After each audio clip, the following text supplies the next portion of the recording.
welcome everybody. We are coming to you this morning for the June 27th Coffee with Kaiser Mayor Cathy Clark. And good morning, Cathy. You've had an eventful June, and it's an honor to take a few minutes with you this morning to reach out to our followers who've been around this. Now we've gone digitized, but you're going to do a little different today. So the floor is yours, and thank you for being here. Well, thank you so much, David, for making this possible. Yes, June has been eventful, but I don't think that's different from anybody else. I did have a wonderful family event, though, and I am now a grandmother. So we are very proud of our little grandson, who's now 3 weeks old, and the light of our lives. But, you know, June has been eventful for all of us throughout our state, our nation, and our region. So I just wanted to take a few minutes to share kind of where we're at, what things are looking like right now and going forward, and just share a few minutes with folks. I'm calling it Coffee with Cathy Light because we are kind of mixing our formats this month. So thanks to David, we're going to have a little bit of Facebook Live time.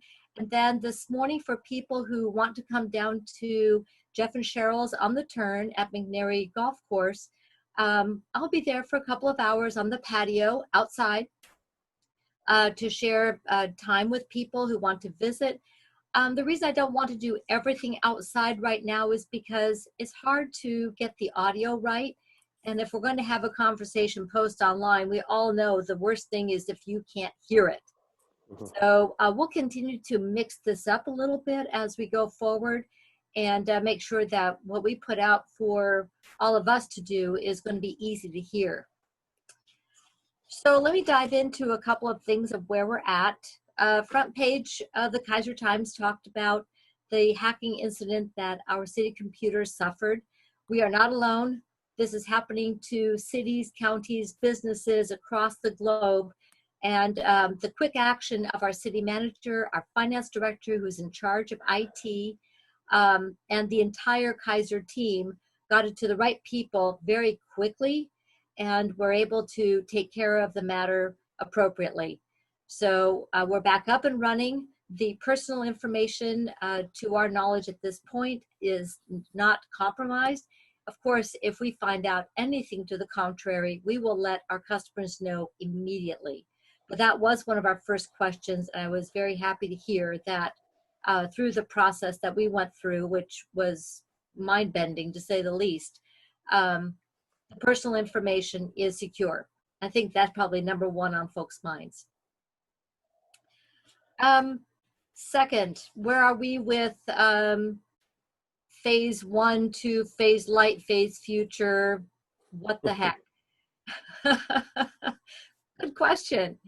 So with the increase in testing, we've been able, the collective we, over 30,000 people in Oregon were tested last week, according to the governor's office and Oregon Health Authority.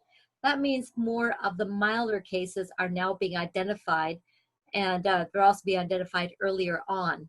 So that while we have an increased number of cases identified, we're also seeing that the cases identified are milder in symptoms. So that's good news as we're trying to better understand the impact of COVID on everybody, not just the focus groups that we've rightfully been focusing on, our vulnerable populations of people living in congregate care, people in our corrections facilities, people who are farm workers and other industries such as food processing, things like that, where we know that there's a higher risk. We want to better understand the entire landscape and better be able to protect all of us. So the hot topic on Facebook is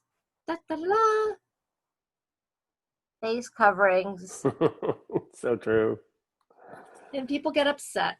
And you know what? It's an easy thing to, after everything else, to get mad. And I'm asking, our businesses are pleading with everybody, just do it. Because they're under scrutiny from their licensing boards. They are under scrutiny for whatever regulatory agency oversees their work. And if they're not compliant, it makes it much harder on them. So please, please, please, no matter how you feel about it, just help a business out. Help our fellow community members out. Wear the face coverings where you are asked to do so. And for people who are still very uncomfortable, continue to use the alternatives that you've adapted to over the last several months. Our variety of options for getting services, for meeting together, have really changed. And that speaks to the adaptability of our business community and us as a community. We're flexible, we're smart, we figure things out. When you tell us, well, we can't do it this way, we figure out, oh, I can get my same thing done this way. So let's help out our businesses. I'll show you what I've got. There we go.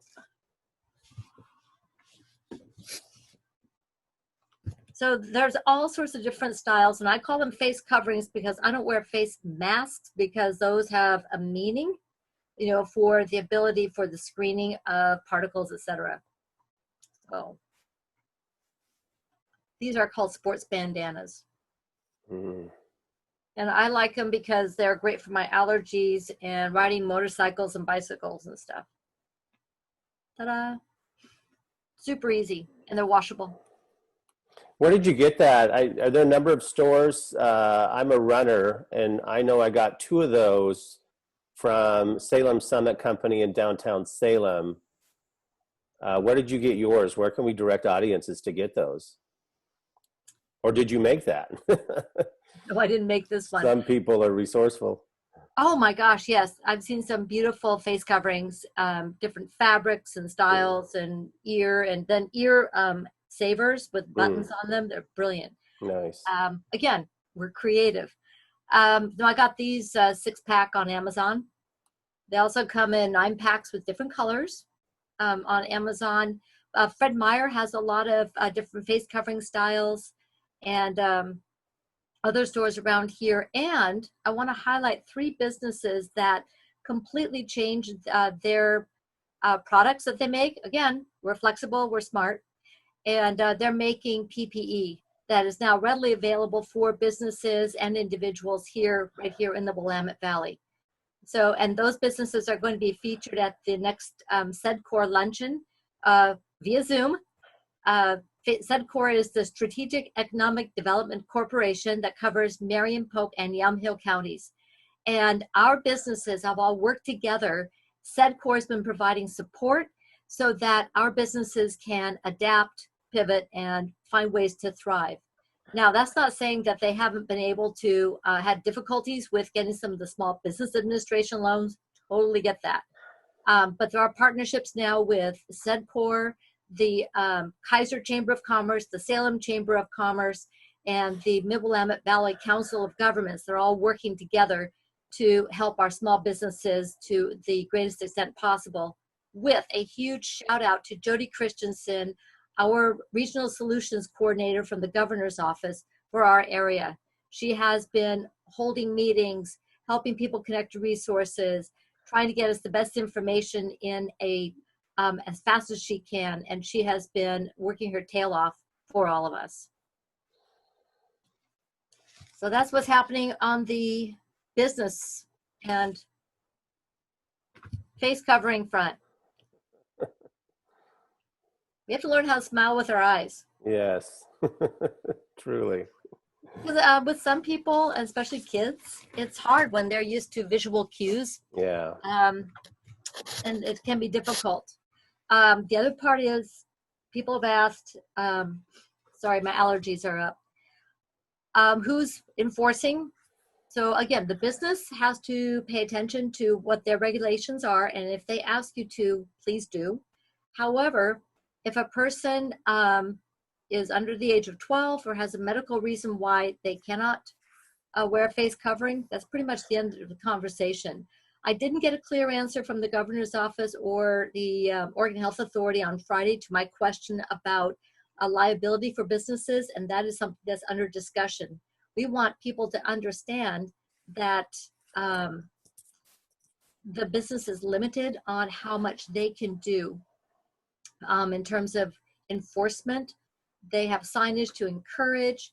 They have resources to inform. We want people to just understand that this is something that's going to help us move from phase 2 to what I call phase future, where we're healthy, we're not dealing with this anymore, and our economy is thriving.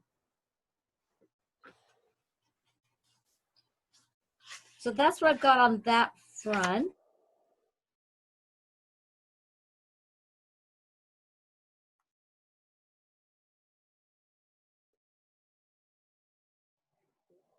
I think we've lost Cathy's feed for a second. Stick with us. It seems like it comes back after Benny just a Williams moment. Okay. Yeah, I saw that. I had a glitch. So just repeat your last sentence. Okay. So I want to talk a little bit about a wonderful Zoom meeting we had on Wednesday night after the community dinner drive-through. That was with the NAACP to talk about community policing. Benny Williams is the president of the NAACP for the Salem chapter, and he's an amazing leader, mentor, and great thinker that's really worked closely with all of our law enforcement agencies in our region for a long time. He also works with educators, social service providers, and other organizations to help us be understanding, to build relationships, and to make sure that what I think I know about somebody, we actually connect so we really understand each other. So I appreciated the opportunity to hear from Kaiser Chief T, Salem Chief Jerry Moore, the Undersheriff for Marion County, Jeff Wood, and the Polk County Sheriff, Mark Garten. The four of them have a long-standing relationships.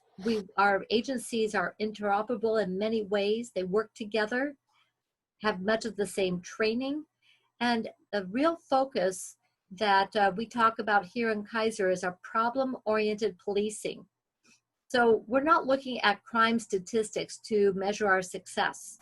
We're looking at how we help people feel safe, how we avoid incidents escalating, how we help build relationships so people know who to call when there's a problem. And we want people to be able to do that no matter if they are white, black, brown. We don't want that to be a barrier where somebody thinks, well, if I call the police, will I be treated right? Our goal, if you want a measurable, is that everybody who calls the police does that knowing they're going to be treated fairly and respectfully and in a dignified manner. That is an aspirational goal, but I think it's very achievable. And our conversation on Wednesday night helped further that conversation so we can deepen our relationships and move forward as a community. I'm very proud and blessed to be part of a Kaiser community that wants to continually improve in our relationships, break down misunderstanding, and build opportunity where opportunity may not have been there in the past. So that is the conversations are going to continue. They had really never stopped on the functional side with the NAACP and our law enforcement and other agencies. But this was something that was a little bit broader because people want to hear, they want to speak about their feelings about what is happening here in our community and to sort out what we're hearing from other communities and the unrest across this nation and bring the message home locally about what's important to us. Those are the conversations we need to continue. So true. So a couple of tidbits just to kind of wrap things up. One of the issues that is really emerging, and we're on it right now, is broadband. What do people need for being able to do distance learning? Access to the internet, broadband. To telework without being dropped, broadband. To be able to connect with family, broadband. So we now are looking at statewide opportunities to build out rural broadband and to look at gaps in service within the urbanized areas. We found out very quickly into all of this when everybody said, oh, I can telework. When everybody gets online, the capacity goes. So we discovered we need to build capacity. We need to build more comprehensive systems. And I think it's really exciting because I don't know about you, but I haven't talked to anybody who says, gee, I really missed that hour-long commute. Oh man, sitting in traffic was the best thing in my day. Yeah, nobody.